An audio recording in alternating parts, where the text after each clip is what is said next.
All right, hello everybody. Sure excited to start our educational activities for the Fed Steer Shootout.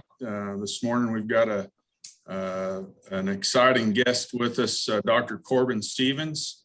Dr. Stevens is going to talk to us about feedlot health and the importance of doing things to prepare cattle for the feed yard, and then once they get to the feed yard, kind of some of the activities around that. So Dr. Corbin, I'll go ahead and turn it over to you.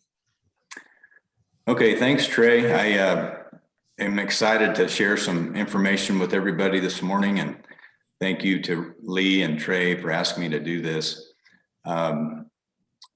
So really what we're going to talk about typically, just like Trey said, is how do you keep them healthy and performing? To introduce myself, I'm Dr. Corbin Stevens. I've been in practice since graduating from K-State in 1999. I was in a mixed practice for 4.5 years, and in 2005 started Stevens Veterinary Services ambulatory practice. 2008 I was co-founder of Production Animal Consultation, or PAC, and we'll introduce that here in a little bit as well. Basically, in the last 13 or 14 years, I've been consulting feed yards and cow-calf operations exclusively. So let's go ahead and get started into the slide set, and we'll go through this. So this is a collaborative effort from the American Hereford Association, HRC Feed Yards, and the Fed Steer Shootout. And like I said, I'm excited to share this information with all of you. This is quickly our PAC team. The veterinarians at the top are 7 gentlemen that are primarily feedlot veterinarians, as well as the 6 below. The supporting staff are both left and right. The ladies on the right do a lot of our IT and business direction and technology development. On the left is a lot of our people training in the feedlots. Most talks that I give, I'd like to give our PAC core values, because we think having core values in all of our operations, we hope to have these same type of core values there where we do the work. And integrity, education, data, research, horsemanship, stockmanship are very, very important, and probably one of the key components to our PAC team. We bring a lot of passion, or we hope to bring a lot of passion to our practices and to the operations we get to work with. We collaborate a lot, which is why we're on this call together this morning. And we have a foundation of faith, and we hope to think beyond ourselves. We know that there are much more important things than ourselves. And ultimately, the love for people, animals, and each other is what drives us as our PAC group. Just to give you some basic kind of scope of what we do, we are consultants for over 2.9 million of the cattle on feed in the United States. We also have quite a few veterinarians that are involved in cattle on grass and stockers. 970,000, that's probably over 1 million now, breeding cows. This is an older slide, and heifers. We do some dairy work at 45,000 milking cows, a little bit of swine, or quite a bit of swine work as well. And we advise packing plants, food retailers, and basically all of the multinational animal health pharmaceutical suppliers. And one of our proudest things that we have is that we get to work with tons and tons of caregivers, many much like yourselves that are on this call or on this listening to this. That's one of the really cool things we get to do is work with all those caregivers and teach and educate, and we can learn from them as they learn from us. So this is just a quick slide showing the distribution across North America, or America, I guess, United States, where the veterinarians in our PAC group are. So if you're looking for a veterinarian, or your veterinarian's looking for maybe some additional expertise, you can sure reach out to one of these people. And this is an inclusive list that also grows monthly. So if you need more contact with a veterinarian, or your veterinarian needs contact with one of our veterinarians, please reach out to PAC. So where does it all start? I think it's important that we all remember that the factory, or the cow, is where health begins for preparing cattle to come to a feedlot finish operation. So I'm going to preface this that please consult your herd health veterinarian. Make sure that you have that relationship established and utilize that expertise as you begin to develop these programs. The things you're going to see here this morning are all things that that I think are important, and I'm sure it's not all inclusive. So there's other things based on your location that your herd health veterinarian would be aware of that I'm not. We really push that proper body condition score is very, very important. Not too much fat cover and not too little fat cover as you prepare those animals for calving. Mineral status, there's all kinds of mineral deficiencies or overusages in the forages that are fed cows. We need to make sure that that is correct. The pre-calving vaccinations and the deworming protocols are very location specific. So once again, please contact your herd health veterinarian for those timings and also products. So we talk a lot in cow-calf and feedlot operations that, you know, the colostrum may be one of the most important parts of this whole puzzle, or the first milk. And so we want to make sure that those cows are able to produce that at an adequate level and make sure that it is the animal does receive that. I think we all need to remember that the antibodies are produced. So the proteins that protect the animal, the baby calf, are put into the udder of the mama cow at 5 weeks prior to calving. So as we prepare animals with scour vaccines or our IBR vaccines, we want to make sure that that's in place at 5 weeks prior to the calving. We definitely want to make sure that there's adequate colostrum ingested in the first 12 hours of life. That's why your moms and dads say, hey, we got to go check the cows every 6 to 8 hours. In case there is one born, heifers even more often than that. We want to make sure that that first colostrum, that first milk is ingested. That lays the foundation and groundwork to make sure that we have good immunity potentially going into the feedlot later in life. Protect the navel. This is one that can be debated, but certainly if there's difficult weather conditions, we want to make sure that we get those navels dipped with iodine. So we want to be very careful. That is about the only easy way that a bacteria can invade the animal other than the oral way. So, and the colostrum will protect from that. We want to calve in a clean area, and we want to work towards moving those animals out to a new pasture once they're paired. So this is the ultimate goal: happy baby, happy mama, and those things. If we can get that done, it's going to make a huge difference for the feedlot. This is just a basic calf preparation protocol that's put together by Lee Mayo and HRC and is available on the website. We're going to go through part of this specifically just to point out some key components of that. So as you prepare these calves, they should be managed with many of the following recommendations. Once again, please consult your herd health veterinarian to get the location specific protocols that are important. We want to make sure that we have low stress cattle handling. Obviously, many of you on this call have cattle that are being showed. So having the ability to handle those cattle is pretty important for your operations. But make sure that we acclimate from the very beginning of life through until shipping to the feedlot so that they're ready to be handled by the feedlot people. BQA standards are important as we're administering all the vaccines and products for production. If you're not BQA certified, I encourage each of you to do that. There's many websites to accomplish that, and we should all in the cattle industry be BQA certified. Delay shipping to the commercial feed yard. We want those animals 45 days weaned so that they're prepared to be able to handle the rigors of a feedlot with commingling and the exposure of the different bacterias and viruses that they're going to have. Background the calves, we like a high roughage diet, not too much energy. We want to prepare the rumens to be able to handle the higher concentrate diets once they come to the feedlot.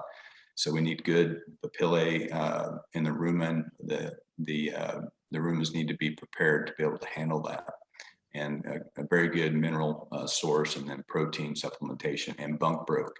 So we want those animals to know what a bunk is, and we'll also if we can, what a water tank is. That's probably one of the most important parts of coming to the feedlot, is making sure they know where the water comes from. So calf protocol, some of the suggested timings of vaccination. We really have 3 primary times we want to make sure we're handling the cattle to prepare them to come to the feedlot. The branding or turnout time is extremely important.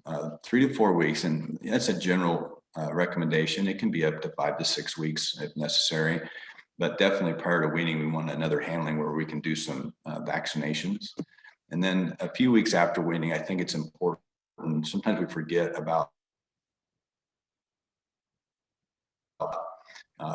once the stress of weaning is over, the immune system is pretty much as mature as it's going to be. So they should be able to respond to those vaccines much better. So at branding, we recommend typically a 5-way respiratory with a modified live with a menhymia or a pneumonia shot. Those would be the Bovie Shield 1 shot, Pyramid 5+ pre-response, Vista once, those type of products. Also a clostridial. We want to make sure that we're protecting these babies from C and D type problems, clostridial bacterial infections. So either a 7-way, 8-way, or 9-way are important. Bulls should be castrated or banded at that point when they're young and small. At 3 to 4 weeks prior to weaning, this is one of the most critical parts of preparing cattle to come to the feedlot. This is very, very important because we want to make sure that they have adequate antibodies in their systems to be able to fight the infections they're going to be exposed to. So a 5-way and another booster of the 5-way respiratory modified live with the menhymia is extremely important. We want to booster the clostridials and add a Histophilus somnus. So this is a disease that's emerging, seems to be emerging more and more in the industry, not only in cow-calf, but in the feedlots, is Histophilus somnus. So please make sure that you are adequately vaccinating for Histophilus. Then also a dewormer with an injectable white wormer. We want to, if we can, clean out these animals prior to the weaning episode, because we all need to remember that parasites or worms decrease the immune system. And so our products won't work as good if we have parasites in the animals.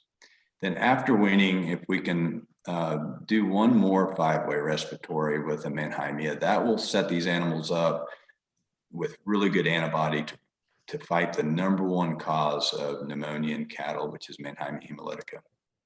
So, and then we want to make sure that they're dewormed well too. So go ahead and repeat that. This is the Fed Steer Shootout health program verification form that's recommended on the website. You can get a similar type document from your veterinarian. Just make sure that is verified by your veterinarian. So some of the key components at the feed yard, you got the animals prepared. Now they're at the feed yard. We really focus on adequate, proper receiving. We want that to be right. We want feeding, which we won't go into much today at all. We work closely with the nutritionists and managers to make sure that this is done properly, so we have maximum health. Processing, that's where we, at the feedlots, go ahead and booster the vaccines once again to hit the reset button, make sure that all animals have the same foundational immunity, so that those things are repeated. Pin writing, we'll go over that quickly, but we have expert pin writers in the feedlots that are expert observers and find problems and help the cattle. Treatments, we'll go through just a few basic treatments for 3 or 4 of the diagnosis problems in the feedlots. And then revaccination, we do have the ability to revaccinate on some of the cattle that don't come to the feed, that come to the feeder that don't have the proper preparation. Unfortunately, the industry is still struggling a little bit to make sure that all cattle are prepared. And then reimplanting, just to make sure that we have the proper implants in place so that we can have maximum conversion and production. And then the last part is the shipping out of the feedlot. That is probably one of the most important things that are done the first of every day or most days, and make sure that we get that animal to slaughter so that we have good carcass quality. So quickly receiving and cattle receiving and acclimation stockmanship, this is a key component for what we do at PAC, and we think that this helps us set up the feedlot to do the best job with health. So we make sure that the home pen has a dry place, a clean tank, water tank, adequate long stem hay and feed in the bunk when they arrive in their pen. We meet and greet. We'd like to unload cattle. Now cattle come into the feedlots all day and night, so sometimes this can be difficult, but if we can have somebody there counting the cattle off, greeting those animals, it kind of sets the stage to make sure that they know that there's people there to help get them to their pen. We want to teach straight line movement. We don't want wandering. We want direction. So we teach the handlers to make sure that they are showing the cattle how to move in straight lines in a herd. We want that handler interaction at the very beginning at the feedlot. We think that's important. We don't want to just throw them into a pen and forget about them. We want to have that interaction so the cattle know that where their feed and their water's coming from. And ultimately, we're trying to build trust just as quickly as we can, because that'll lower stress. As soon as they have less anxiety about where they're at and who they're with, their immune systems won't be as stressed, and we'll have a better health in the feedlot. Sometimes we'll have negative behavior by the cattle. They'll be confused, especially if they've been hauled a long ways. They'll be very tired and confused. So we want to make sure that we help them to not have that negative wandering or pacing the fences type behavior. We can correct that with acclimation. Okay, so feeding, like I said, I'm not going to cover anything with the feeding. I think that's going to be done by others, but it's safe to say that this is one of the primary things that help health in a feedlot. If this is done correctly with transition diets, this can make or break health in the feedlot.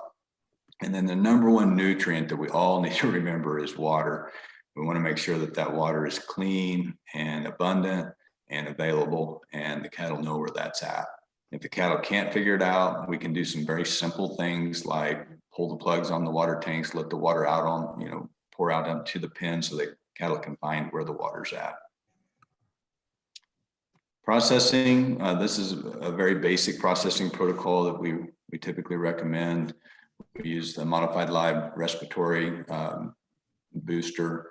We do give typically a 7-way, not always, but typically do give a 7-way so that all cattle we know have had it at the same time coming into the feedlot. We want to make sure that that is consistent as we possibly can get it. And then we do give a dewormer, both injectable and oral white wormer implant and a tag.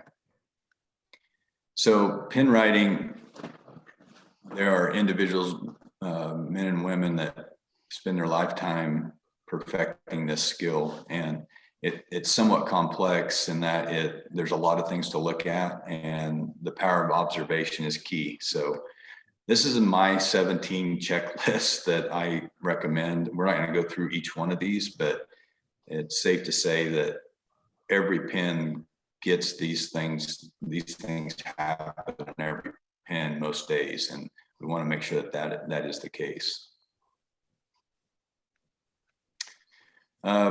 So treatment protocols. So the first thing we have to do when we see that there's something wrong with one of the animals is we have to figure out what the diagnosis is. Once we have the right diagnosis, then we can put the treatments in place to help the cattle get better. So how do we get the proper diagnosis? There's really 3 big categories we work towards. We know that pneumonia is our #1 problem in the feedlots, so we're looking for that always. We also sometimes have musculoskeletal or lameness problems, and then digestive. As cattle are transitioned with diets, they can have some problems with their digestive problems, so bloat or overload. So if we can get into one of these 3 main categories, we can get pretty close to giving the right treatment. Typically, With the respiratory, at most feedlots, we do use a thermometer to check their temperature. We use a stethoscope to check their lungs. And then we use our eyes and clinical skills to evaluate how sick they are. So typical respiratory treatments in most of the feedlots go in the order of first treatment, Draxxin, second Nuflor, third Avicen, and sometimes fourth Exceed, depending on the operation. After that, the cattle are put into a long-term pen where they can hopefully recover. And so that's the goal.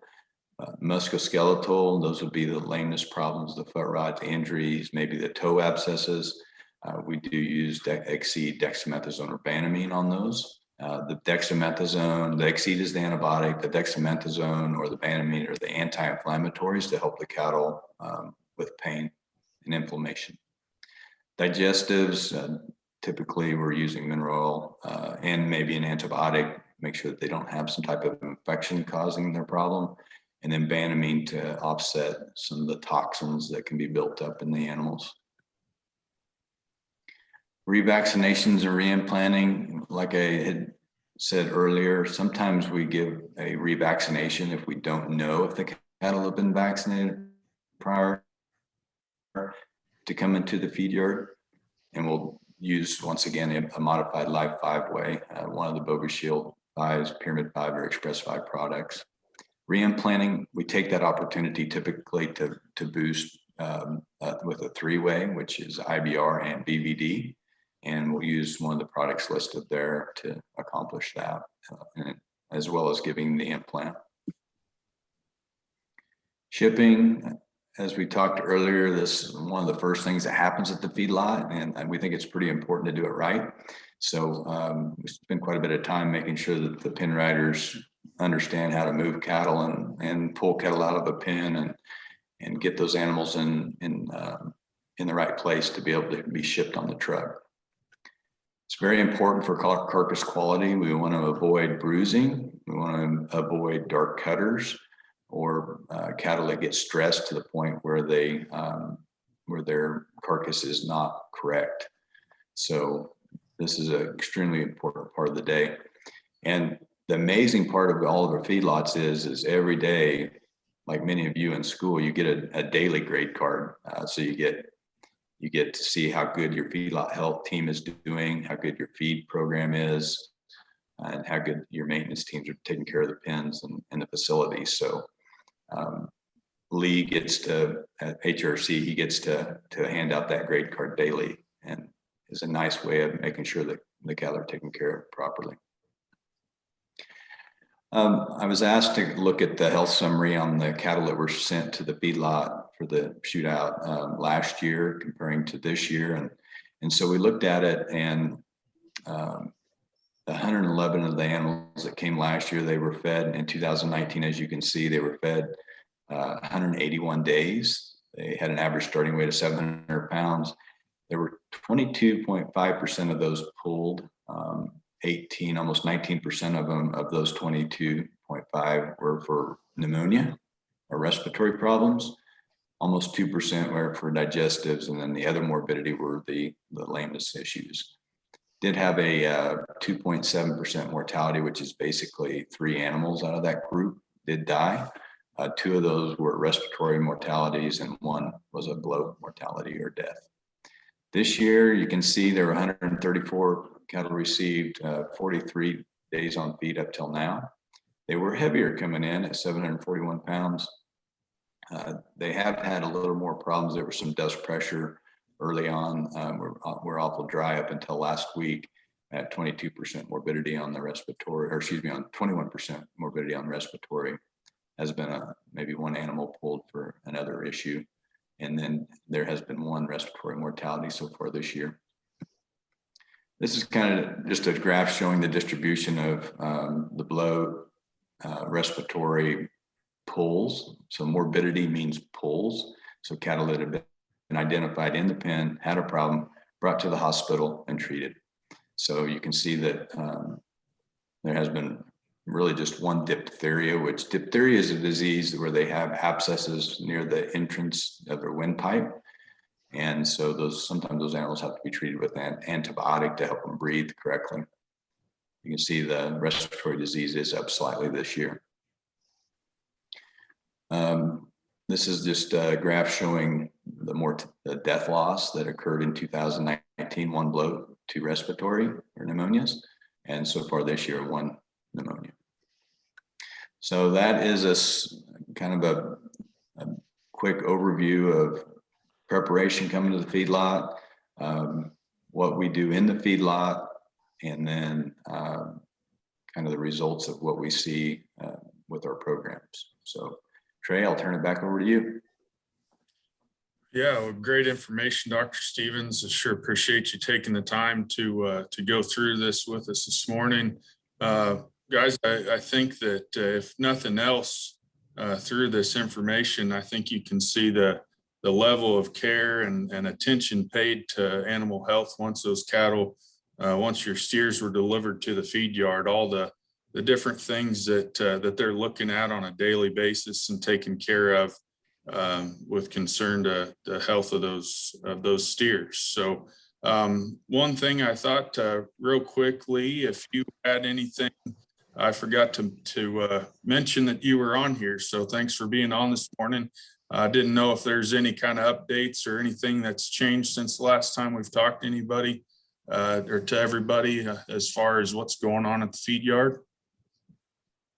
No, I mean, the cattle have been doing well. Like Dr. Stevens said, we've been awfully dry here all fall and all winter up until last week. We got about 6 or 7 inches of snow first part of last week. So we've kind of settled some dust around here, but now we have a little bit of mud and we have some of those issues as well. But I think it's going to dry out this week and everything's going to be good. And as Dr. Stevens pointed out, we did lose one. The guys did a good job. As I look at that particular animal that we've lost in the deal, it was pulled and it was treated a couple of different times and we lost it for respiratory anyway. And that again, I think that speaks back to what Dr. Corbin said is, I mean, it starts with the colostrum. It really truly does. And having these animals up and protected and healthy and never missing a beat, we're going to do some things to them by transporting them halfway across the country and so on and so forth and commingling them in pens. And, we're going to have weather issues and we're going to have all those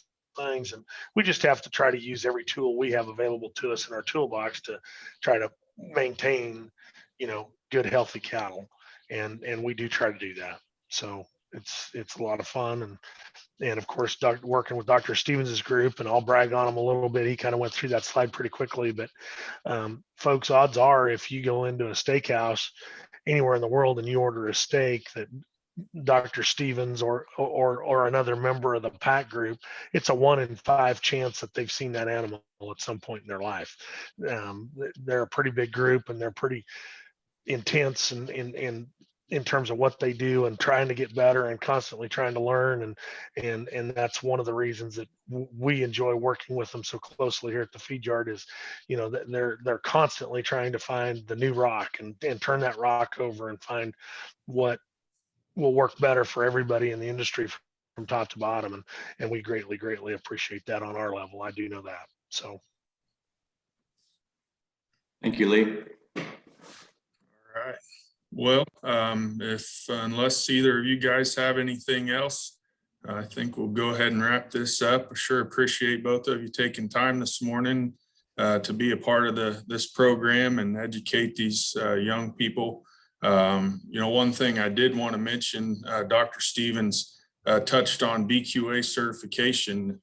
And any of you that have participated in this program in the past, to be eligible for additional education type awards, BQA certification is a requirement. So here in the next few days, along with this video and information, we'll be sending out kind of some steps and information on how you can get BQA certified and complete that portion of the Fed Steer Shootout program. And so be watching for that. So with that, thanks again and hope you all have a great week.